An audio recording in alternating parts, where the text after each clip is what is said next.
बेहतर यह है कि आप माफी मांग लीजिए, मैं आपको मौका दे रहा हूं। आप बजरंगबली की कसम मत खाइए, आप बजरंगबली की कसम खा के झूठ बोल रहे हैं, मुझे इससे दिक्कत है। क्या बाबा को माफी मांगनी चाहिए कि नहीं मांगनी चाहिए? बोलो जोर से।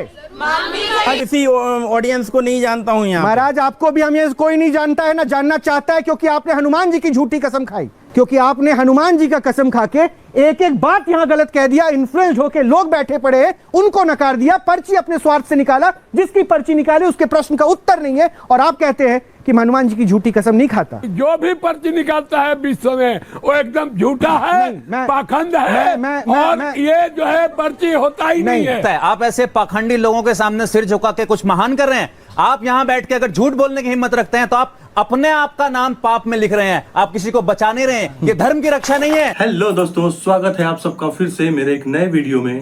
पाखंडी बाबा जी ने हनुमान जी की झूठी कसम खाई, उसके बाद न्यूज एंकर और वहां बैठी जनता हाथ धोकर बाबा जी के पीछे पड़ गई। पड़ती भी क्यों ना, जब बाबा जी पाइल्स को पैरालाइज बोलेंगे और जनता के सवालों का उल्टा पुल्टा जवाब देंगे तो क्या होगा। कुल मिला जुला के दोस्तों, बाबा जी की इज्जत की धज्जियां उड़ गई और अंत में आखिर में बाबा जी को हाथ जोड़कर माफी मांगनी पड़ी। आइए दोस्तों, मेरे साथ इस वीडियो को पूरा देखते हैं। ये पाखंड उनका जो कसम खाया वो गलत किया, माफी मांगिए। गुमराह करने के लिए माफी मांगिए कि आप इस तरह से भ्रमित कर रहे हैं और अब नहीं करेंगे। मैं उनसे माफी मांगता हूँ। जी बोले, क्या नाम है आपका? बताएं, क्या पूछना चाह रहे हैं? मुझे अपने फ्यूचर को लेके पूछना है जी। और कुछ? और मम्मी की हेल्थ को लेके पूछना है। किसी को बताया तो नहीं है? नहीं। अच्छा, मम्मी को क्या दिक्कत होती है? उनको पाइल्स की दिक्कत है। पायल्स मतलब पैरालाइज? नहीं, बवासीर।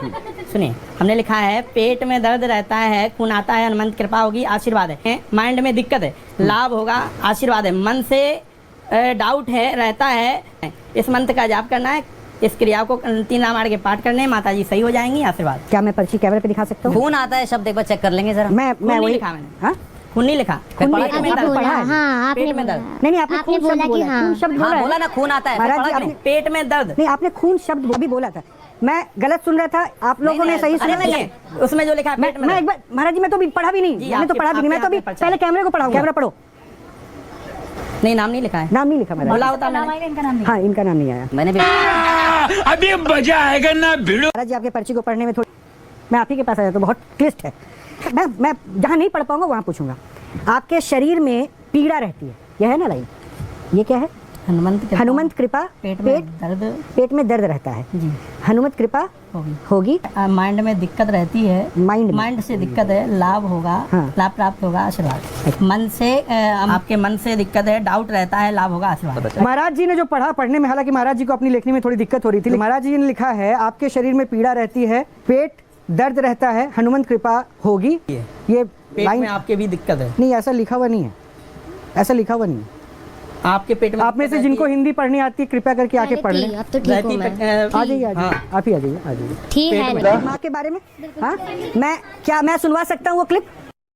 अरे हाँ भाई हाँ, मैं एक बार सुनवा देता हूँ। बाबा महाराज जी ने क्या कहा था, एक बार देख लीजिए, सुन लीजिए। उसके बाद फिर पर्ची के जो लिखा है सशा में फिर मतलब पैरालाइज? नहीं, बवासीर। सुनिए, हमने लिखा है पेट में दर्द रहता है, खून आता है, हनुमंत कृपा होगी, आशीर्वाद है। महाराज जी, मैं दोबारा प्ले करवाऊँ या नहीं?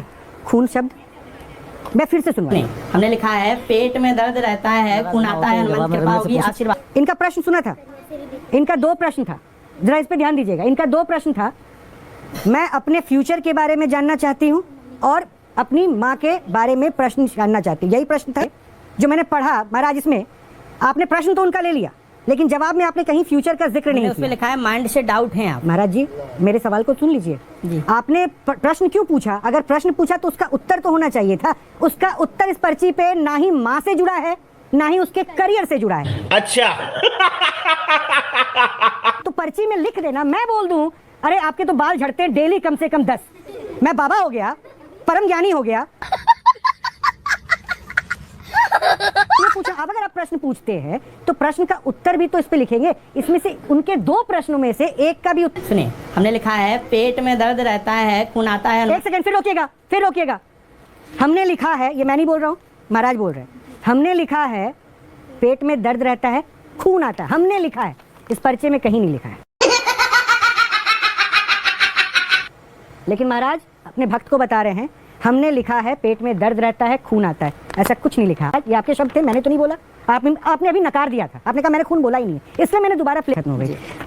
अब एक बात बताइए, आपने प्रश्न सुना था, मैंने 2 बार प्ले करवाया था, सुना था कि मैं फिर से प्ले करवाऊं? ना सुनो कि इस प्रश्न का उत्तर जो उस लड़की का था इस पर्ची में कहीं है? एक बोल रहे हो आपके शरीर में पीड़ा रहती है। अब ये जो आपका जो शब्द है इतना तो बाबा नहीं समझा पाए जितना पीआर करने के लिए आप कर रहे हैं। आप सीधा टू द पॉइंट आइए ना। आप भूमिका बहुत बनाते हैं, या भूमिका बनाने का मंच नहीं है। आपको प्रश्न याद है क्या पूछा था उस महिला ने, उस लड़की ने? हाँ, क्या पूछा था? लड़की ने पूछा था कि मेरे माँ की कुछ तबीयत खराब रहती है। हाँ, और क्या पूछा था? पाइल्स की यही प्रश्न आपने सुना? फिर वही बात, जब आपने सुना नहीं तो आप गलत और सही कैसे एक्सप्लेन कर रहे हैं? देखो साहब, आपने जाइए बैठिए महेश जी। तो प्रश्न सुनना चाहिए था, उसने अपने करियर के बारे में पूछा और अपनी माँ के स्वास्थ्य के बारे में पूछा। बहरहाल आपका बहुत बहुत शुक्रिया, आप मंच पे आए, हमारा मंच तैयार हो। और अभी तो रुको, क्लाइमैक्स अभी बाकी है। अब बाबा मैं आपसे सिर्फ एक रिक्वेस्ट करूंगा, मुझे दिक्कत और परेशानी अब सुनिए स्पष्ट रूप से वास्ते क्यों। बोल ने बजरंग बली की कसम खाई, कसम खा के ये झूठ कह देना कि आप अपनी बातों पे नहीं रहते, आप मुकर जाते हैं। देखिए आप मुकर जाते हैं, आप कहते हैं खून नहीं बोला, खून आपको मैंने सुना दिया। आप बजरंग बली की कसम मत खाइए, आप बजरंग बली की कसम खा के झूठ बोल रहे हैं, मुझे इससे दिक्कत है। मुझे जाने दो, मुझे जाने दो, मेरी माँ मेरा इंतजार कर रही है। मैं आज ऑडियंस पे छोड़ रहा हूँ, क्या बाबा को माफी मांगनी चाहिए कि नहीं मांगनी चाहिए? अरे हाँ भाई हाँ, बोलो जोर से, क्यों मांगनी चाहिए? महाराज ये झूठी कसम खा के आपने गलत की। किसी ऑडियंस को नहीं जानता हूँ यहाँ। महाराज आपको भी हम ये कोई नहीं जानता है ना जानना चाहता है, क्योंकि आपने हनुमान जी की झूठी कसम खाई। परेशानी ये है, हनुमान जी का झूठी कसम खाने वाला इंसान। शर्म करो, भगवान से डरो, भोसड़ी वालों, भगवान से डरो। बेहतर यह है कि आप माफी मांग लीजिए, मैं यहीं पे अब शो खत्म करूंगा। इसके अलावा हनुमान जी की कसम खाई, इसके लिए तो माफी है, लेकिन मैंने किसी को नहीं जानता हूँ, ये मैं कह रहा हूँ। जहाँ आपने माफी मांगी वहीं पे मेरा स्टेटमेंट खत्म हो गया। हाथ जोड़कर, दोनों हाथ जोड़कर यहाँ झुक के बोल रहा हूँ, हनुमान जी को बीच में लाके ऐसे कारोबार को मत कीजिए जिससे धोखा हो, क्योंकि आपने हनुमान जी का कसम खा के एक एक बात यहाँ गलत कह दिया। इन्फ्लुएंस होकर लोग बैठे पड़े हैं, उनको नकार दिया, पर्ची अपने स्वार्थ से निकाला, जिसकी पर्ची निकाली उसके प्रश्न का उत्तर नहीं है, और आप कहते हैं कि मैं हनुमान जी की झूठी कसम नहीं खाता। आई एम सॉरी बाबू। दोस्तों, ऐसे 2-4 बाबा अगर और पैदा हो जाए तो इस देश की मासूम जनता का क्या होगा, ये एक बड़ा सवाल है। फिलहाल दोस्तों, वीडियो आपको कैसी लगी प्लीज मुझे कमेंट में जरूर बताइएगा, और अगर आपको वीडियो अच्छी लगी हो तो प्लीज वीडियो को लाइक और चैनल को सब्सक्राइब करना मत भूलिएगा। अब मैं मिलता हूं इसी तरह की एक और मजेदार वीडियो के साथ, तब तक के लिए जय हिंद।